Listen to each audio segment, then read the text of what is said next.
Thank you, Professor Mishra.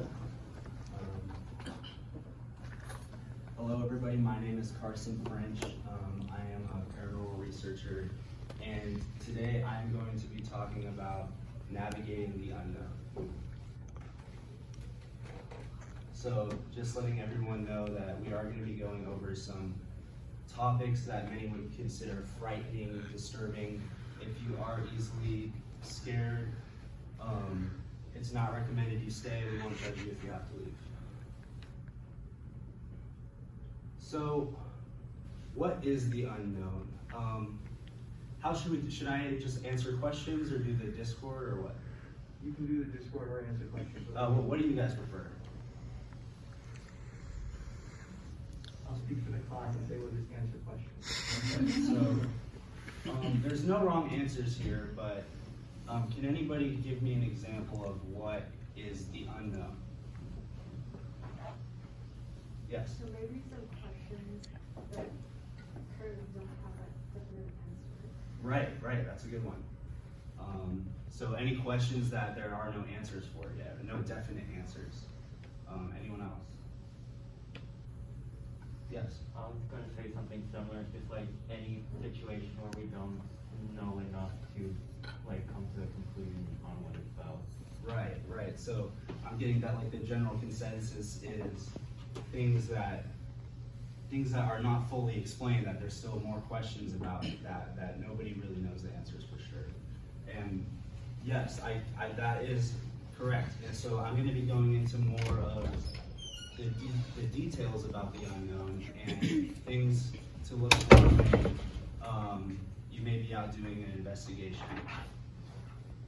So here are some examples of things that are within the unknown. We have ghosts, cryptids, aliens, as I know you guys have gone over a lot. Let's see, hypnosis, the Bermuda Triangle, secret government programs, the astral plane, leprechauns, and the lake man is something that is very important. We'll go over that at the end. So about me, I am a professional paranormal researcher, which means that I am the president of an organization called the Scientific Researchers of the Unknown. And from that organization, we have put out lots of media out to the public. I was on a show called Scientific Researchers of the Unknown on Amazon Prime. And I also host a podcast called Scientific Radio of the Unknown, which Professor Mishra has made several appearances on. So, we're going to start with the basics here, spirits. Can anyone tell me what they think a spirit is?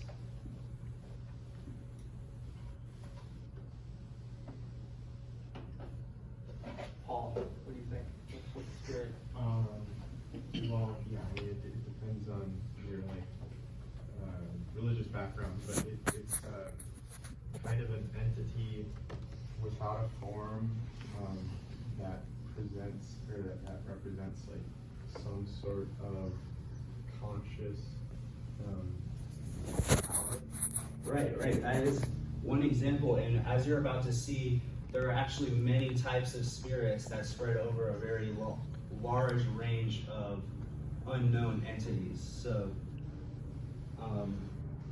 spirits, derived from the Latin word spiritus, they have existed for centuries. As long as human records have existed, there have been reports of spirits, and they have been reported all throughout the world, in all countries, throughout all of time.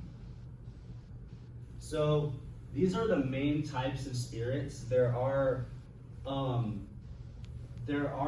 several other miscellaneous spirits, and there are also examples where some spirits have different. So we're going to start with apparitions. So an apparition is the most commonly thought of form of a ghost. They sort of resemble a human, and they're very misty, see-through, and that's because they're considered to be the remnants of a human. They're often misty and transparent and can walk through walls. They're most commonly seen at historical locations. And there's actually two types of apparitions. There's residual apparitions and intelligent.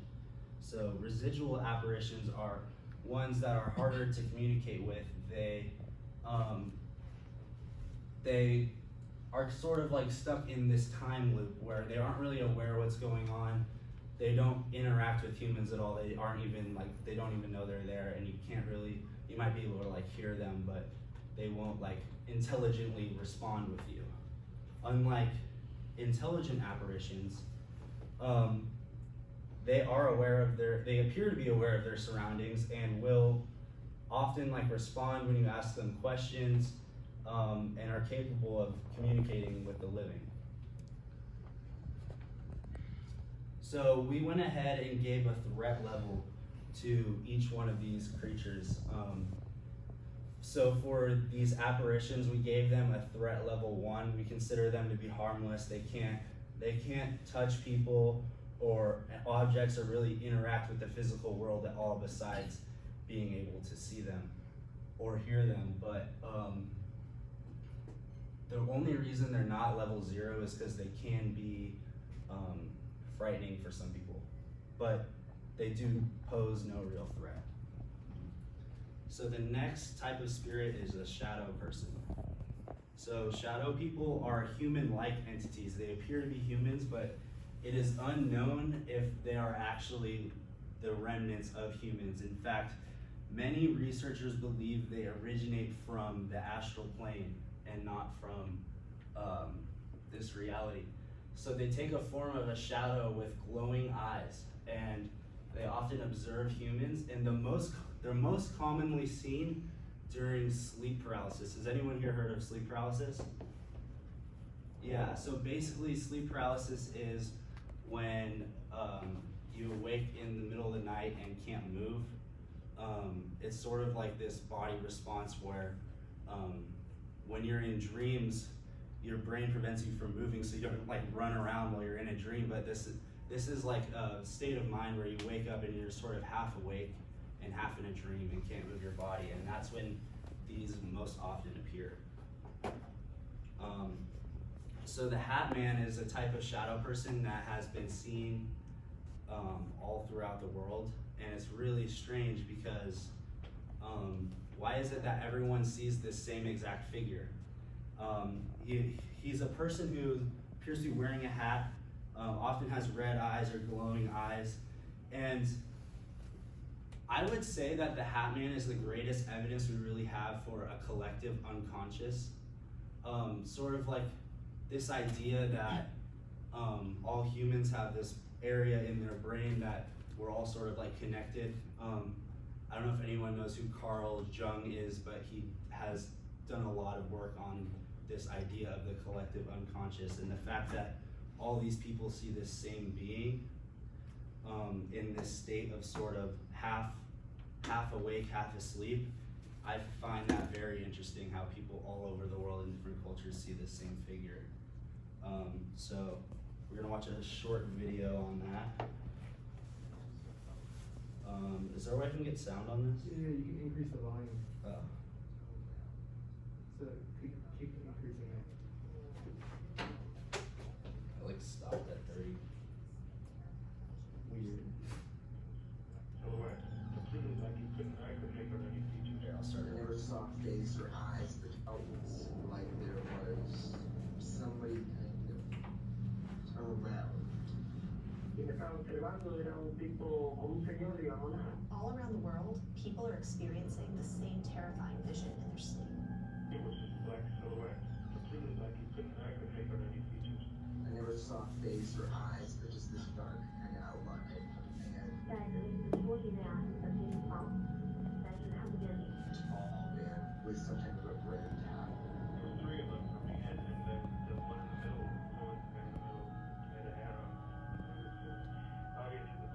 У них видели мужчина в шляпе в цилиндре. Они меня пугали, утаскивали душу на ночь. Tenía un pánico de lo que no me podía mover.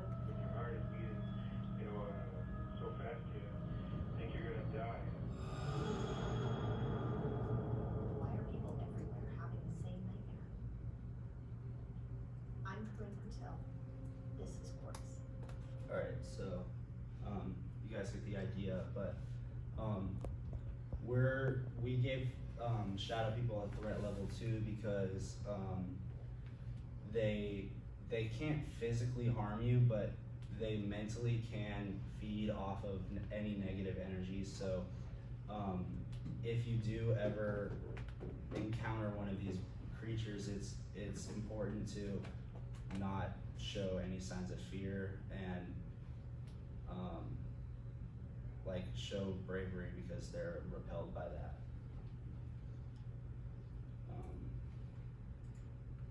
So the next type of spirit is poltergeists. Poltergeists, these are non-human entities. They don't resemble humans at all. In fact, you can't see them at all.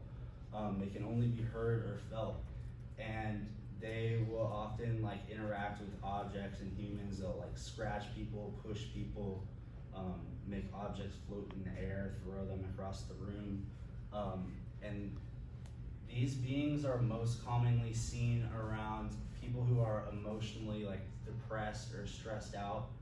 And there's one theory that people have that these poltergeists are not actually like spirits at all.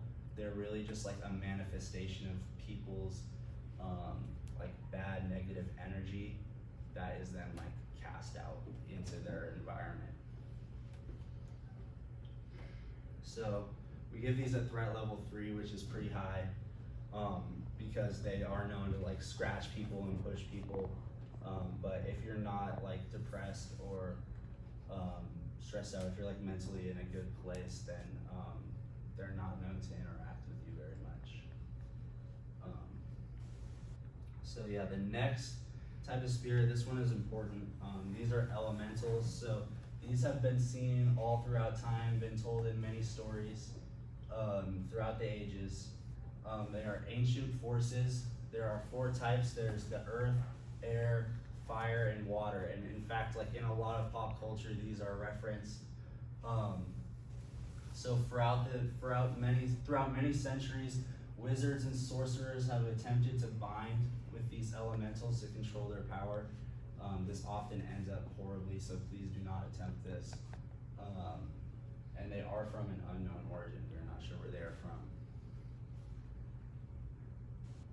Personality that like over time will like gain more and more consciousness in your head, and then eventually you have like sort of like 2 people living in your head, and some people can have multiple. But it's thought that like tulpas are very similar to elementals because they're sort of like these beings that are like inhuman. So why I have like the black-eyed children and Slender Man is because these are an example of stories that were made up, like they're fictional stories, but they became very popular, and all of a sudden people started seeing them in real life. So it's thought that tulpas have like the possibility of like, if you're thinking about these creatures a lot, they can like build up in your head and then sort of like leave your mind and enter reality, or possibly just like just you yourself can see these things in your reality. So these are examples of things that were like fictional, like a fictional story that someone made up, and then once they got popular, people started seeing them in real life. So elementals actually like could be more common than people realize. If you think about other beings such as ghosts, like poltergeists we already talked about, but also cryptids such as Bigfoot. What if Bigfoot and these other cryptids are really just Earth, some variation of the Earth elemental? There are a lot of similarities, and also same with like religious beings like angels. They also share a lot of common aspects of elementals, and that goes throughout almost every religion, has some sort of creature that has these similar abilities. So we do give elementals a threat level 5, although they aren't always evil. Some of them are good. It's best to just stay away from them in general, because they can be very harmful either physically or emotionally, and they are capable of possession, and nobody wants that. So now we're gonna move on to demonic entities. So these are these are the most dangerous type of spirit. Their sole purpose, their sole mission is to inflict pain and harm among the living. So these are very evil creatures. And they actually, unlike the other types of spirits, they enjoy interacting with humans and do it as much as possible. And these often will resemble human type people, but they are non-human entities from an unknown origin. And another another sort of sign that you're dealing with a creature that is demonic is they'll often smell have a bad smell like sulfur. So yeah, these are also threat level 5. If you ever see one while you're on an investigation, if any of you decide to become paranormal researchers like me, it's important to avoid these. So the Ninjin creature, this is actually a Japanese creature from, he's said to be living in the Arctic. And we don't really know much about this creature. I haven't gone on any actual investigations of this creature, but we did go ahead and give it a threat level 3. So these are something that I've actually researched myself, although I didn't find much on it. This is from a camera in Yosemite Park, towards the border of Fresno, and these have lots of names. The night crawlers, the night walkers, some people call them the Fresno aliens. We're not really sure what these things are, so this is a video that I think is very important for everyone to watch. This was taken just on a random security camera on a road.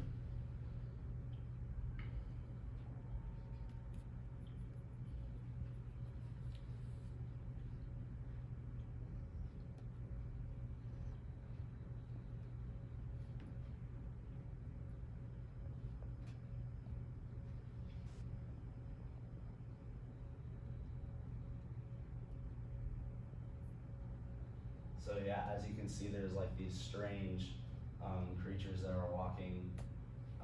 One seems to be really tall and one's short. And people have tried to recreate this video to see if it's fake, and no one has been even close to getting anything like this. And it's strange because it's definitely not CGI, because this was taken on the actual recording of the cameras in Yosemite Park.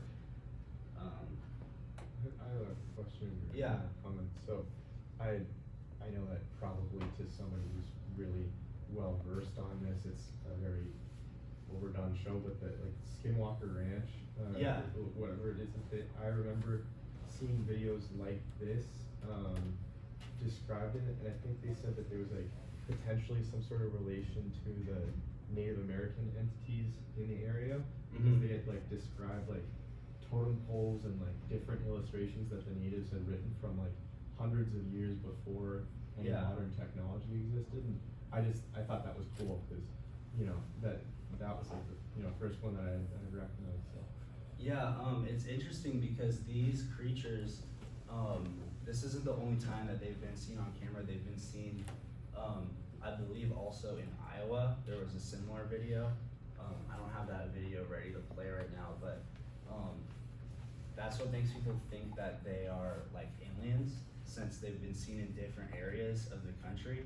But they also definitely could have a relation to the Native Americans, or just possibly have been a creature that has been here for a while, so that's why they would have stories about it. yeah. So yeah, it's interesting. Let's see, I don't know how to move. Okay. This was the Okay, there we go.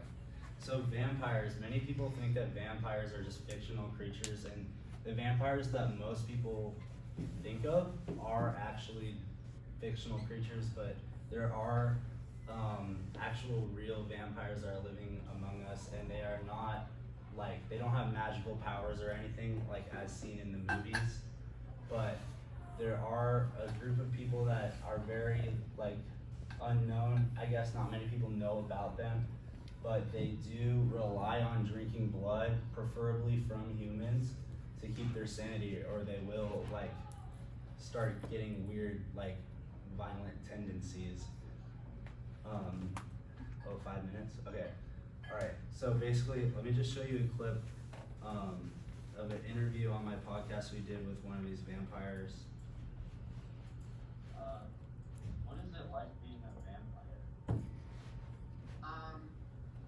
Shockingly ordinary, I guess. I mean, literally, I just drink a few milliliters of blood like every month, and that's kind of the extent of it.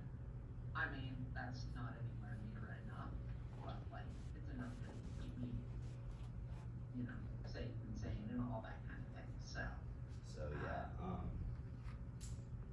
So Sacramento, California, this is an area that I have investigated a lot since I am from that area, and it is one of the most interesting cities I've ever been to. It has a very great history that traces back all the way to the gold rush days, and even further than that, but 1849 was a time of much excitement within Sacramento, and that is why we have done a lot of research here, and I believe it is one of the most haunted cities in the world. And yeah, this is an example of what people did back then. So the Lake Man is a cryptid that is located in the Sierra Nevada mountains.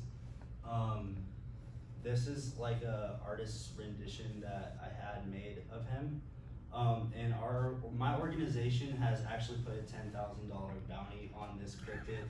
So we encourage anyone here to help participate in this bounty if they would like to. So this is actually the last known image of him, but whoops.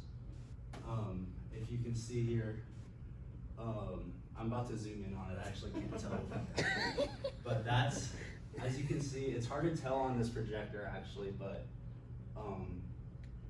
yeah, if you go to srotu.org/lakeman, you'll be able to see the image closer, but he is right here. The projector doesn't really show him very well. But yeah, here's some info on him. If you are interested in pursuing the bounty, please visit srotu.org/lakeman. And this is just like a safety warning I have to put. Okay. So the last thing, I say this for the end because I think it's very important. How many of you students are STEM majors? Yeah, so I'm sure you're all very familiar with the scientific method. This is a man named Mark Sargent. He is the founder of the flat Earth theory, and this is his explanation of the scientific method. If we can get it to load. We're really no different than the scientists, because we're doing the same types of experiments out there. It's just The scientific method can be done by anyone. You don't need to have a white lab coat to do it. That is, come up with a test, do it. So test, observe, repeat. It's not hard. Until you get to the point where whatever you're testing absolutely matches what you expect to happen. And then, put your stamp on it. And that's it. But a lot of That's it. we're Okay. really no different. All right, thank you. Does anyone have any questions or content?